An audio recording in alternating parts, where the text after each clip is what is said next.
Yo, what is going on guys? Welcome back to another GTA 5 video. So as I'm sure most of you guys are aware, earlier on in the month Rockstar Games finally dropped the release date for GTA 6, which has led a lot of the community to wonder what will Rockstar Games have up their sleeve for potentially the final year of GTA 5 updates. Now of course we do know that Rockstar Games are following a trend of releasing a lot of the Cops and Crooks unreleased content, and rather than dropping it into the game as a full-blown police DLC, they are, like I said, just including different parts from that DLC, whether it's the police outfits, the missions, and of course the police vehicles. We also took a look at some of the biggest gaming outlets hinting that we could be seeing Michael DeSanta return to GTA 5 Online for the final DLC, which personally I would love to see. We all started GTA 5 of course with Michael, Trevor and Franklin, so what a better way to end GTA 5 than having Michael DeSanta return just like Franklin did in the Contract DLC. However, another speculation that has been floating around the community for many years now is if Rockstar Games will release the Mile High Club building, which of course is the big massive construction site slap bang downtown in the middle of Los Santos. Now in a previous video, which I will leave a link down low in the comment section, we did speak about how Rockstar Games could potentially release this into the game with a big building renovation very similar to what they've done with the Diamond Casino. However, in today's video we are going to be taking a look at what some of the biggest data miners and Rockstar Games insiders have to say about the Mile High Club being released into GTA 5 Online as a potential 2025 DLC. So as always, if you guys do appreciate me keeping you up to date with all of the latest GTA 5 news, all I ask is you do return the favor by dropping a like down below, and if you guys are new around here, hit that subscribe button and turn notifications on as I do post daily GTA 5 videos. With that being said, let's get into the video. Okay, so as I'm sure most of you OG GTA players are aware, the Mile High Club has been under construction since the release of GTA 5, a massive construction site, like I said, slap bang in the middle of Los Santos, taking up a bunch of space in the map. There is a bunch of banners around the building indicating that it will be releasing soon, just like we seen with the casino building pre-Diamond Casino update. Now, as I'm sure most of you guys are aware, one of the most credible data miners and Rockstar Games insiders in the community known as TezFunds2 has gone ahead and made a statement about the Mile High Club and the potential of Rockstar Games releasing it as a DLC. Now, this is coming from the GTA Forums website, and there was a big discussion amongst a bunch of different players as to exactly how Rockstar Games could release this building into the game, as there is a few activities that do take place at the Mile High Club building. And if you guys are thinking to yourself, what do I mean by activities that take place at the Mile High Club, there is things like contact missions, RC Bandito races, and even a gang attack location, which is located exactly where this construction site is. So the big debate was, if they was to go ahead and release this as a building, would they have to go ahead and remove those missions? And this is where TezFunds2 jumped into the discussion. So he went ahead and said, I think Rockstar removed some contact missions a long time ago, but I'm positive that was because they experienced major bugs with them that removing them posed as the easiest option to solve the issues.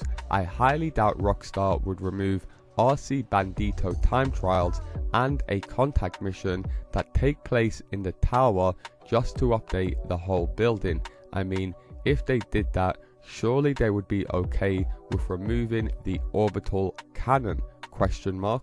Now it is worth mentioning that was TezFunds2 reply pre-Rockstar Games removing a bunch of adversary modes and contact missions with the most recent updates to go ahead and make space for the DLCs.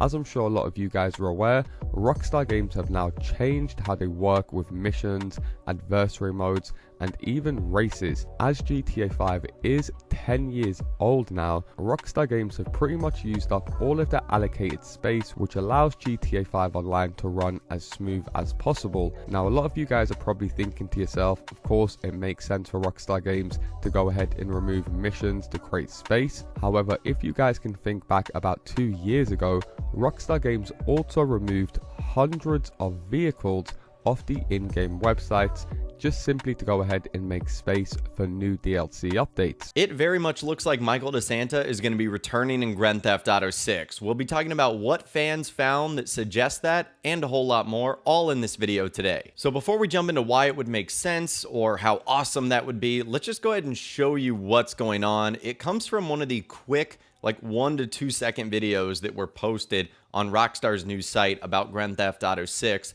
And this one actually involves Jason, and it looks like he's robbing some sort of convenience store. I'll show it to you guys in real time, sort of loop after loop, so that if you want to look at it for yourself, you know which clip you're actually going for here. And there's actually a lot of interesting details in this. Like, for example, the shirt he's wearing actually features a V-Rock radio station, and it's actually a brand new logo. Rockstar's probably going to do a lot of that in Grand Theft Auto 6, considering the last game came out in 2013. This one will come out in 2026. Logos change over time, so it very much looks like they will be updating some stuff, and they seem to have done that there. But what I want to focus on in this video is the sort of blue rack you see in the left-hand side. It looks like it says $5 for something, and they look like either magazine covers or, you know, DVDs, and that's what I think this is, because if we zoom in on the second row, and I know that the quality isn't great because it's obviously in the background of the shot,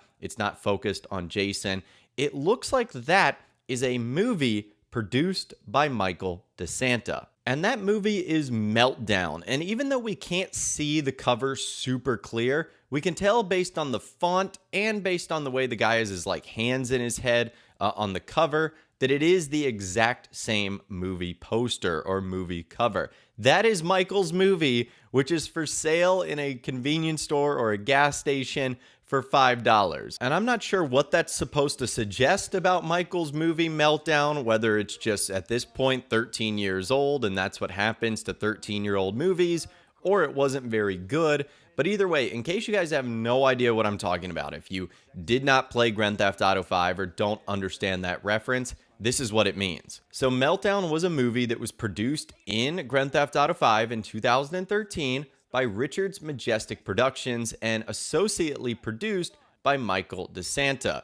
Essentially, Michael is hired as an associate producer on the film by Solomon Richards as a gesture for gratitude for dealing with Rocco Pelosi, who initially prevented Richards from assembling the cast, and the film can be seen in-game after you complete the mission Meltdown, and it'll be available to view in any of the 3 movie theaters between 6 p.m.